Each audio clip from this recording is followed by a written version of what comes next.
مومنون 23rd سورہ of the قرآن۔ اللہ تعالیٰ نے پہلے رکوع میں مومنون کی کوالٹیز بتائی ہے۔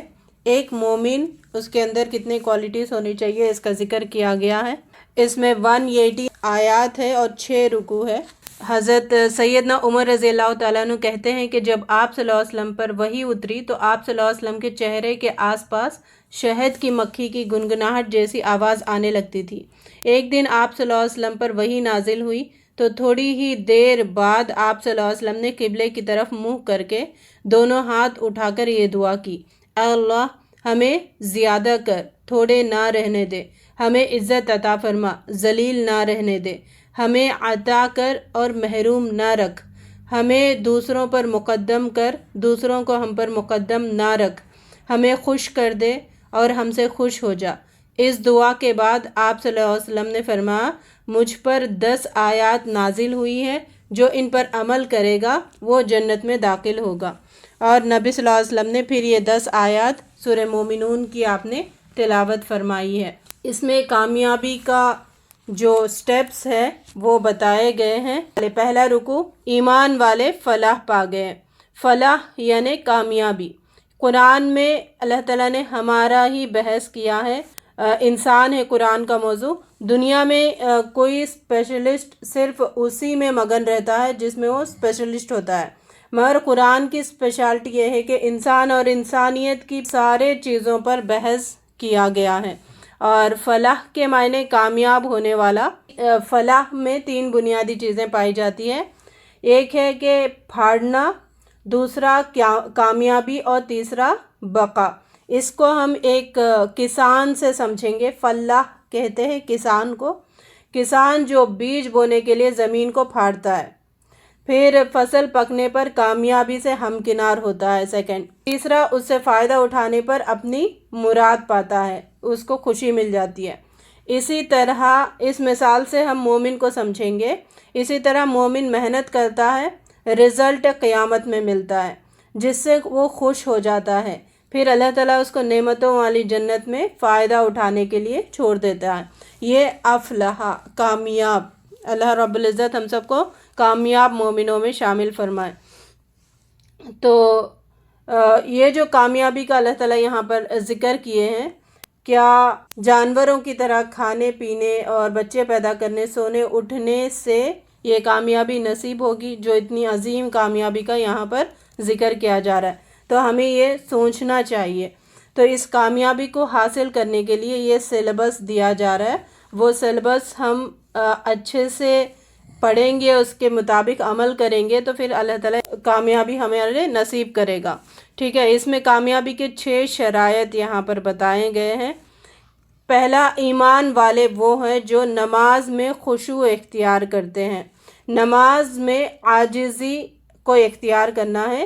عاجزی اسے کہتے جو دل میں ڈر اور ہیبت طاری کرے، پھر اس کا اثر باڈی پارٹس پر بھی نظر آئے، یعنی آنکھیں مرعوب ہو کر جھک جائیں، آواز پست ہو جائے اور با ادب کھڑے ہو، یہ باڈی سے ہمیں نظر آئے، ادھر ادھر نہ دیکھتا پھرے، کیونکہ نبی صلی اللہ علیہ وسلم نے فرمایا کہ انسان اگر نماز میں 3 دفعہ نظر اس کی ادھر ادھر پہنچتی ہے تو پھر اللہ تعالیٰ اپنے نظر وہاں سے ہٹا دیتے کہ اب دیکھتے جاؤ جدھر بھی چاہے۔ تو 3 دفعہ سے زیادہ نہیں دیکھنا، اگر غلطی سے اڑ گئی تو بس 3 ہے۔ اور کپڑے وغیرہ سے کھیلنا یہ نماز میں خشوع کے خلاف ہے، اور دل میں بھی جو دوسرے خیالات آتے ہیں وہ بھی خشوع سے خلاف ہے۔ جب خیال آ گیا تو فوراً ہمیں تعوذ پڑھ لینا چاہیے۔ خشوع کیا ہے؟ حسن قبول کے لیے لازم شرط ہے۔ نماز کی بہترین طریقے سے قبول ہونے کے لیے یہ لازمی شرط ہے۔ نیکسٹ بتایا گیا کہ لغو بات سے دور رہتے ہیں۔ لغو کہتے ہیں فضول اور بیکار مشغلے سے دور رہنا۔ تو مومن ہر وقت نیکی کا طلبگار ہوتا ہے، جس میں نیکی نہ ملے وہ بات نہ اس کو پسند ہوتی ہے، نہ وہ کام اس کو پسند ہوتا ہے، نہ وہ خیال اس کو پسند ہوتا ہے۔ جس میں نیکی نہ ہونا، جو کام میں نیکی نہ ہو اس میں مشغول نہیں ہونا، جو خیال میں نیکی نہ ہو اس میں مشغول نہیں ہونا، ان چیزوں سے کنارہ کش کر لینا ہے۔ جیسے بکواس باتیں ہوتی ہے، مذاق میں لوگ بیٹھے ہوئے رہتے ہیں، فحش گفتگو اور گانے وغیرہ، یہ سارے لغو چیزوں میں آتے ہیں۔ اچھا، جنت چاہیے تو لغو سے ہمیں پرہیز کرنا ہوگا، کیونکہ جنت میں کوئی لغو بات بالکل بھی نہیں ہوگی، ایک بھی لغو بات جنت میں نہیں ہوگی، اور یہ جنتیوں کی کوالٹی ہوگی۔ تو دنیا میں ہم اگر یہ کوالٹی اپنائیں گے تو پھر جنت میں جا سکیں گے۔ تیسری چیز، اپنی شرم گاہوں کی حفاظت کرتے ہیں۔ یہاں پہ زکوٰۃ کا لفظ استعمال ہوا ہے، اور یہ مکی قرآن ہے، مکی صورت ہے۔ اس میں زکوٰۃ یعنی پاک صاف رہنا، عمدہ رہنا، عمدہ اپنے آپ کو بنانا، یہ یہاں پر مراد لیا گیا ہے۔ خرابی کو ہٹانا، اپنی اصلاح کرنا اور آگے بڑھتے چلے جانا۔ اور زکوٰۃ کے معنی نفس کو پاک کرنا، کس سے؟ اخلاقی برائیوں سے، دنیا داری سے، اور پاک کر کے اوصاف حمیدہ اپنے اندر پیدا کرنا۔ اس کا ہی ذکر اللہ تعالیٰ دوسری جگہ فرماتے ہیں، قد افلح من زکاہا، وہ کامیاب ہو گیا جس نے اپنے آپ کا تزکیہ کیا۔ جو زکوٰۃ ادا کرتے ہیں، اپنے آپ کو پاک صاف رہتے ہیں، ان کو دو چیزیں ملتی ہے۔ اور پاک صافی کس میں؟ تطہیر المال، مال میں بھی پاکی اور صفائی ہونی چاہیے، اور نفس میں بھی پاکی اور صفائی ہونی چاہیے۔ یہ دو چیزوں میں صفائی رکھنا ضروری ہے۔ اور یہاں پہ بتایا گیا للزکاۃ فاعلون، مراد مستقل صفائی کی عادت ان کے اندر ہوتی ہے، مستقل پاک مال کے پیچھے پڑے ہوئے رہتے ہیں، مستقل پاک مال حاصل کرنے کی جستجو ہوتی ہے، اور مستقل اپنے آپ کو اخلاقی برائیوں سے اور تمام تر دلی برائیوں سے اور دنیا داری سے اپنے آپ کو بچا کر رکھتے ہیں۔ یہ فاعلون یعنی ہمیشہ یہ کام کرتے ہیں، ایک بار کر کے نہیں رکتے ہیں۔ تو زکوٰۃ کا حکم مکے میں نازل ہوا ہے، یہاں پر ان پاک صفائیوں کا ذکر کیا گیا۔ اپنی امانتوں اور عہد و پیمان کا پاس رکھتے ہیں، اس کا بھی بار بار ذکر قرآن میں آیا ہے۔ اپنی نمازوں کی حفاظت کرتے ہیں، ان باتوں کا سٹارٹنگ بھی نمازوں سے ہوا ہے، نماز میں خشوع اختیار کرتے ہیں، اور اختتام بھی نماز کی حفاظت سے کیا گیا ہے۔ تو ایمان لانے والوں کی یہ صفت ہے کہ ان کی ابتدا بھی نماز سے کی گئی اور اختتام بھی نماز سے کی گئی ہے، خشوع سے سٹارٹ اور حفاظت سے اینڈ۔ تو اپنے اعمال میں بھی یہ دو چیزیں ہمیں ملحوظ رکھنا ہے۔ کیا ہے؟ خشوع مطلب ایک پرفیکشن ہے، دوسرا کنٹینیوشن ہے، حفاظت کنٹینیوشن، یہ دو چیزیں ہمیں ضرور لازم رکھنا ہوگا۔ امانتوں میں جو خیانت کرتا ہے وہ منافق کہلاتا ہے۔ تو امانتوں سے مراد ہر وہ امانت ہے جو اللہ تعالیٰ کی طرف سے یا معاشرے کی طرف سے یا کسی فرد کی طرف سے کسی شخص کے سپرد کی گئی ہو، کوئی چیز ہو، چاہے کسی کی بات ہو، چاہے کسی کا مال ہو، کوئی بھی چیز ہو، اس کی ہمیں پاس رکھنا ضروری ہے۔ تو یہ کوالٹیز ہے، جو اگر یہ کوالٹی اپنائیں گے کیا ہوگا؟ اللہ تعالیٰ جنت الفردوس میں جگہ عطا فرمائیں گے۔ جنت الفردوس کسے کہتے ہیں؟ جس میں گھنی اور ٹھنڈی چھاؤں والے سرسبز و درخت بکثرت ہوں گے، پھولوں کی خوشبو سے معطر ہوگا وہ علاقہ، اور اس میں ہر قسم کے پھل و افراد ہوں گے۔ جنت الفردوس جنت کا سب سے بلند طبقہ ہے، اور عین جنت کے وسط میں یہ ہوگا۔ اللہم انی اسألک الجنت الفردوس، اللہ تعالیٰ ہم سب کو جنت الفردوس میں جگہ عطا فرمائے۔ ہم نے انسان کو مٹی کے سد سے بنایا، پھر اسے ایک محفوظ جگہ ٹپکی ہوئی بوند میں تبدیل کیا، اس بوند کو لوتڑے کی شکل دی، پھر لوتڑے کو بوٹی بنایا، پھر بوٹی کی ہڈیاں بنائی، پھر ہڈیوں پر گوشت چڑھایا، پھر ایک دوسری ہی مخلوق بنا کر کھڑا کر دیا، یعنی نطفے اور بے جان گوشت کے لوتڑے سے ایک جیتا جاگتا عقل اور شعور رکھنے والا انسان بنا کر اللہ تعالیٰ نے پیدا کیا ہے، جس کا ایک ایک عضو اور رگ و ریشے کئی مقاصد کی تکمیل کر رہا ہوتا ہے۔ اس کا کوئی بھی حصہ بیکار اللہ تعالیٰ نے نہیں پیدا کیا ہے۔ انسان ایک مشین کا مجموعہ ہے، جیسے لگتا ہے کہ کہیں چکی لگی ہوئی ہے، کہیں چھلنی لگی ہوئی ہے، کہیں پیسنے کا آلہ لگا ہوا ہے، کہیں کوٹنے کا آلہ لگا ہوا ہے، کہیں توڑنے کا، کہیں جذب کرنے کا آلہ لگا ہوا ہے، کئی فضلات کو باہر نکالنے کا آلہ لگا ہوا ہے گندگی کو، کئی اچھلنے والی اور اتارنے والی چیزیں لگی ہوئی ہے، اور انہیں یہ سب مشینیں اس قدر مضبوط اور مربوط اور منظم طریقے سے کام کر رہی ہے، جب بچہ پیدا ہوتا اس وقت سے اس کے موت تک اگر اس میں ذرا بھی ادھر اونچ نیچ ہو جاتی ہے تو انسان بیمار ہو جاتا ہے یا پھر انسان مر جاتا ہے۔ ہم کچھ محنت کرنے کی ضرورت نہیں ہوتی ہے، انسان صرف کھاتا رہتا ہے اور یہ سارے آرگنز کام کرنے لگتے ہیں۔ اللہ تعالیٰ کی بڑی یعنی ہمارے اندر ہی اللہ کی قدرت کی بڑی بڑی نشانیاں موجود ہے۔ اللہ تعالیٰ ان کو دیکھ کر ہمیں اللہ کو پہچاننے اور اللہ کی قدر کرنے والوں میں شامل کرے۔ ان ساری چیزوں پر اگر ہم غور کریں گے تو ہم حیرت سے خالی نہیں ہو سکتے۔ اتنا سب کچھ اللہ تعالیٰ نے بنایا اور بہترین بنایا تو کچھ تو مقصد ہوگا نا ہمارا۔ تو سب اینیملز کو بھی اللہ تعالیٰ نے ایسی بنایا، لیکن یہاں پہ ذرا فرق دیکھیں، اللہ تعالیٰ نے سارے جانوروں کا سر نیچے رکھا ہے لیکن انسان کا سر اونچا رکھا ہے، اونچے پہ رکھا ہے۔ کی وجہ کیا ہے، کیوں ایسے اللہ تعالیٰ نے اونچا رکھا ہے؟ کیونکہ اس میں دیکھنے، سننے اور سمجھنے کی صلاحیت ہے۔ سمجھنے کی صلاحیت کے وجہ سے وہ اتنی بڑی نعمت ہے کہ اللہ تعالیٰ نے سر کو اونچا رکھا ہے انسان کے۔ اللہ تعالیٰ ہمیں سمجھ بوجھ سے کام لینے والا بنائے۔ یہ اللہ ہے کاریگروں سے اچھا کاریگر۔ 7 آسمان، پانی، انگور اور زیتون اور مویشی، ان کا دودھ اور کشتیاں اس کی کاریگری کے چند تخلیق کے کرشمے ہیں۔ زیتون شام اور فلسطین کا درخت ہے، اس کا اصل وطن وہ ہے۔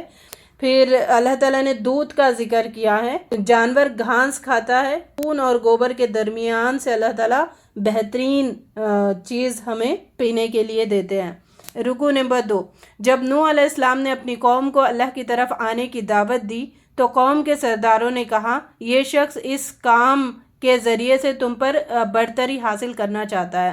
اگر اللہ کو رسول ہی بھیجنا ہوتا تو فرشتے بھیجتا، بس ذرا سا جنون لائق ہو گیا ہے۔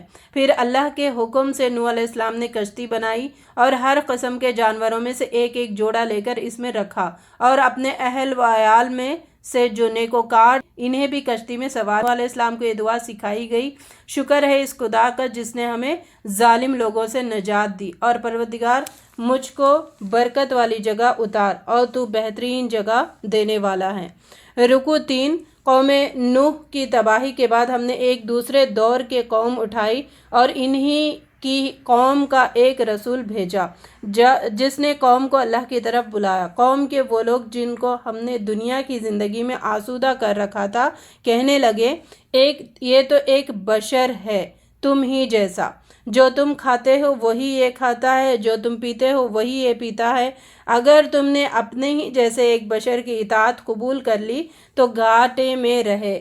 اچھا یہاں پہ دیکھیں ایک سوچنے والی بات ہے کہ انہوں نے کیا کہا، یہ تو ہمارا جیسا ایک بشر ہے۔ ہم کیا کہہ رہے، ہم رسولوں کو آگے بڑھا رہے، وہ رسول ہے اس وجہ سے ہم نہیں کر سکتے۔ انہوں نے اپنے جیسا کہا اور ہم اپنے سے بڑھ کے سمجھ رہے۔ دونوں کا مقصد کیا ہے، بات نہ مانی جائے، جو تعلیمات وہ لے کے آئے وہ بات کا انکار کیا جائے۔ تو اس کے لیے کوئی بڑھاتا ہے، کوئی گھٹاتا ہے، کوئی اپنے ہی جیسے قرار دیتا ہے، ریزن وہی ہے۔ اللہ تعالیٰ ہم سب کو بات سننے والا بنائے۔ پھر اس قوم نے پھر سے اٹھائے جانے کا بھی انکار کیا تو ہم نے ایک ہنگامہ عظیم ان پر بھیج کر ان کو کچرا بنا کر پھینک دیا۔ اس کے بعد ہم نے دوسری قومیں اٹھائی اور پے در پے اپنے رسول بھیجے۔ قومیں رسولوں کو جھٹلاتی رہی اور ہم قوموں کو ہلاک کرتے رہے۔ رکوع 4، یہ تمہاری امت ایک ہی امت ہے اور میں تمہارا رب ہوں، مجھ ہی سے ڈرو۔ مگر بعد میں لوگوں نے اپنے دین کو آپس میں ٹکڑے ٹکڑے کر لیا، ہر گروہ کے پاس جو کچھ ہے اسی میں وہ مگن ہے۔ سارے پیغمبر ایک ہی مشن لے کر آئے ہیں اور اس مشن کے 4 پہلو ہیں۔ پہلا کیا ہے، اللہ تعالیٰ ہی ہر چیز کا خالق مالک ہے، لہٰذا وہی اس بات کا مستحق ہے کہ اس کی عبادت کی جائے اور اس کی ذات و صفات اور عبادت میں کسی دوسرے کو شریک نہ کی جائے۔ دوسرا پوائنٹ کیا ہے، یہ دنیا دار الامتحان ہے۔ تیسرا ہے کہ حلال اور پاکیزہ اشیاء کھانے کا ذکر کیا گیا، حلال اور پاکیزہ چیزیں اختیار کرنے کا ذکر تھا۔ چوتھی بات جو بتائی گئی عمل صالحہ کرنے کا، اللہ تعالیٰ ہمیں یہ 4 چیزوں پر بھی پابندی سے عمل کرنے والا بنائے۔ ہر گروہ کے پاس جو کچھ ہے اسی میں وہ مگن ہے، چھوڑو انہیں ڈوبے رہیں اپنی غفلت میں ایک وقت خاص تک۔ جو لوگ اپنے رب کے خوف سے ڈرنے والے ہوتے ہیں، جو اپنے رب کی آیات پر ایمان لاتے ہیں، جو شرک نہیں کرتے، ان کا حال یہ ہے کہ ان کے دل اس خیال سے کانپتے رہتے ہیں کہیں اپنے رب کی طرف ہی پلٹنا ہے۔ وہی بھلائیوں کی طرف دوڑنے والے ہیں جو ہر وقت اللہ تعالیٰ کی یاد میں ڈوبے رہتے ہیں، وہی بھلائیوں کی طرف سبقت کرتے ہیں اور سبقت کر کے انہیں پالنے والے ہیں۔ ہم کسی شخص کو اس کی مقدار سے زیادہ تکلیف نہیں دیتے۔ آیت 62 میں بتایا گیا وَلَا نُكَلِّفُ نَفْسًا إِلَّا وُسْعَهَا وَلَدَيْنَا كِتَابٌ يَنطِقُ بِالْحَقِّ وَهُوَ لَا يُظْلَمُونَ، یعنی جو احکام شریعت نازل ہوئے وہ انسان کے بساط سے باہر نہیں ہے۔ جو بھی اللہ تعالیٰ نے نازل کیا وہ ہمارے آؤٹ آف ریچ نہیں ہے، ہم اس کو کر سکتے ہیں۔ یعنی نارمل حالت میں قابل عمل احکام اللہ تعالیٰ نے دیے ہیں۔ اگر حالت ہماری بدل گئی، جیسے سفر میں ہے، بیمار ہے، یا موسم کی تبدیلی ہے، یا پانی نہ ہو، تو پھر احکام بھی ان کے لیے چینج ہو جاتے ہیں۔ تو اس کا مطلب یہ ہے کہ اللہ تعالیٰ نے ایسے احکام دیے ہیں جس پر ہم عمل کر سکتے ہیں، مشکل کوئی نہیں ہے ہمارے لیے۔ جب رسول ہماری آیت پڑھ کر سناتا تھا تو منکرین گھمنڈ میں اس کو خاطر میں نہ لاتے تھے اور اپنی محفلوں میں اس پر باتیں چھاڑتے تھے، اور اب اللہ کے عذاب میں پھنس کر فریاد و فغاں کر رہے ہیں۔ رسول جو چیز لایا ہے وہ حق ہے، اگر حق کہیں اس کی خواہشات کے پیچھے چلتا تو کائنات کا نظام درہم برہم ہو جاتا۔